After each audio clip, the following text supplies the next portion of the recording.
خذ العفو وأمر بالعرف وأعرض عن الجاهلين وإما ينزغنك من الشيطان نزغ فاستعذ بالله إنه سميع عليم.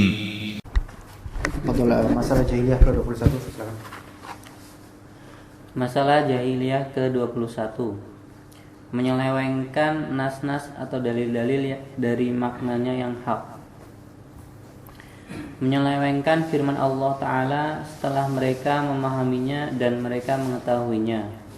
Dan betapa banyak orang-orang di zaman ini yang seperti mereka, di mana mereka menyelewengkan nas-nas lalu menakwilkannya kepada makna yang diinginkan oleh hawa nafsu mereka. Baik, ini juga perkara yang Masya Allah penting ya, baik di zaman dulu atau sekarang. Penyelewengan nas yaitu tahrif an-nusus dari maknanya, atau tahrif al-ma'ani atau nas dari maknanya yang hak. Jadi diselewengkan, yaitu ditafsirkan dengan tafsiran yang jauh sesuai dengan hawa nafsu mereka. Ini demi kepentingan mereka, dan ini banyak terjadi di beragam sektor. Yang tervital adalah dalam sektor akidah tentang asma dan sifat Allah Subhanahu wa taala dan lain-lain.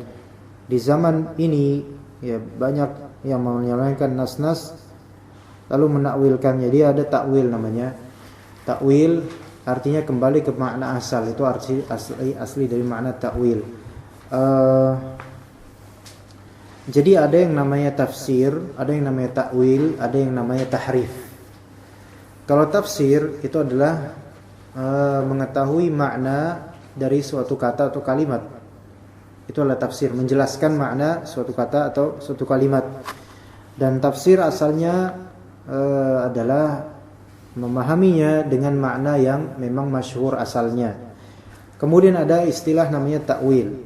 Takwil itu ada asli maknanya adalah mengembalikan sesuatu pada maknanya juga.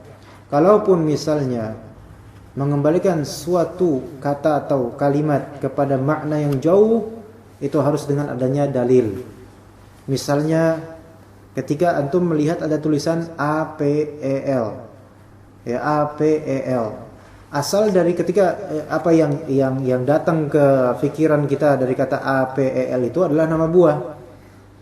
Namun kemudian kalau misalnya kita sedang apel, nah itu kan maknanya agak jauh, yaitu apa? Ngapain? Apel itu ngapain? Upacara ya. Upacara makna jauh. Nah itu kan ada qarin atau dalilnya. Kita nggak mungkin kita sedang apel, berarti kita sedang membuah, enggak, tapi yaitu kita sedang upacara. Ini baru sahih, takwilan sahih atau tafsiran yang sahih. Dan ada yang namanya tahrif. Misalnya kita sedang apel. Oh, apel di sini artinya adalah misalnya memerah. Ini apa? Ini jauh maknanya, kita sedang apel, kita sedang memerah. Ini enggak bisa dipahami. Nah, ini namanya tahrif. Untuk makna dari kata apel, yaitu menyelewengkan makna. Dan orang-orang yang mentahrif, menyelewengkan nas atau makna dari nas-nas, itu mereka kemudian menamakan tahrif ini, untuk melegalisir tahrif ini sebagai takwil, supaya lebih keren namanya, lebih bagus diterima oleh masyarakat. Ya. Di antara orang-orang, di antara kaum muslimin, ada yang menafikan beberapa sifat Allah, seperti Mu'tazilah. Mereka mengatakan bahwasanya Allah Subhanahu wa taala, di antara nama Allah itu Alim, ya kan? Namun kata Mu'tazilah atau jumhurnya, mereka mengatakan bahwasanya Allah Subhanahu wa taala Alim bila ilm. Alim artinya kan maha mengetahui. Tafsiran Mu'tazilah, alim bila ilm, mengetahui tanpa ilmu. Itu kan gimana tuh? Mengetahui tapi tanpa ilmu. Kemudian Allah Subhanahu wa taala namanya Sami', ya Sami'. Sami' bila sama'. Maha mendengar tanpa pendengaran. Kalau kita tanyakan kepada mereka, kenapa kok antum malah menafsirkan nama Allah Alim dan Sami' dan lainnya seperti itu? Kata mereka, Kalau kita menetapkan bahwasanya Allah memiliki pengetahuan, Allah memiliki pendengaran, Allah memiliki penglihatan, maka itu sama dengan kita menyerupakan Allah dengan makhluk. Paham enggak maksudnya? Iya.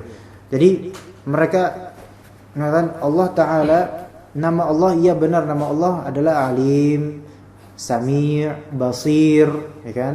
Maha melihat, maha mendengar. Tapi kalau kata mereka, kalau antum katakan Allah maha melihat dan punya penglihatan, maka sama dong dengan makhluk. Makhluk juga punya penglihatan, antum punya penglihatan. Maka mereka pun menafsirkan lafal nama-nama Allah itu dengan tafsiran sesuai dengan hawa nafsu mereka, yaitu Allah maha tahu tapi tanpa pengetahuan, Allah maha melihat tapi tanpa penglihatan, Allah maha mendengar tapi tanpa pendengaran. Itu tafsiran versi mereka. Jadi ditahrif oleh mereka. Ditahrif, yaitu diselewengkan makna-maknanya. Ini penghinaan sebenarnya. Bisa-bisa terjatuh kepada kekufuran yang seperti ini, menafikan sifat-sifat Allah yang terkandung di dalam nama-nama Allah Subhanahu wa taala dan lain-lainnya. Kemudian menyelewengkan nas-nas dari makna yang hak itu juga bisa dalam ranah fikih. Bisa juga dalam ranah fikih. Terjadi di beberapa kesempatan. Tapi yang lebih mengerikan adalah ketika masuk ke dalam porsi akidah. Wallahu a'lam. Kita lanjutkan masail jahiliyah ayat ke-22.